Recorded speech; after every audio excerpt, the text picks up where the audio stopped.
جنوبی افریقہ کے ملک موزمبیق کے چوتھے بڑے شہر بیرا میں اسمارٹن سپرس نامی تنظیم کی امدادی ٹیم دن کا آغاز اپنی عبادت سے کرتی ہے، جس کے بعد ٹیم لیڈر اپنے گروپ کو یاد دہانی کرواتے ہیں کہ ان کی یہاں موجودگی کی وجہ انسانی امداد اور مذہبی دونوں ہیں۔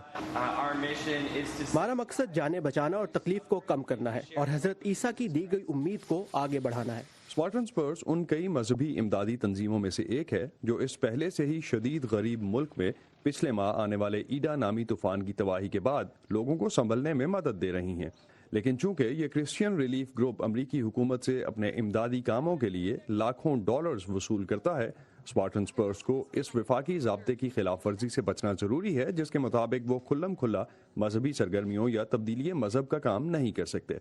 اسمارٹن سپرس کا کہنا ہے کہ وہ مذہب کے بارے میں موجود قانون کی خلاف ورزی نہیں کرتے۔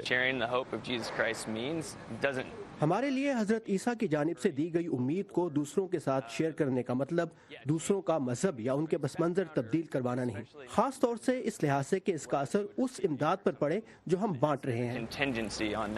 لیکن بعض ناقدین کا خیال ہے کہ اسمارٹن سپرس چرچ اور ریاست میں کوئی واضح فرق نہیں کرتی۔ اس کی قیادت فرینکلن گراہم جیسے رہنما کے پاس ہے جو اسلام کو شیطانی اور برائی کا مذہب کہتے ہیں۔ اس کے علاوہ وہ ہم جنس پرستی پر بھی تنقید کرتے ہیں۔ ایمانداری کی بات یہ ہے کہ مجھے اسمارٹن سپرس سے متعلق شدید تحفظات ہیں۔ یہ انتہائی قدامت پسند عیسائی تبلیغی تنظیم ہے اور اس کا مقصد ہی لوگوں کو عیسائیت کی اسی قسم کو اپنانے پر آمادہ کرنا ہے۔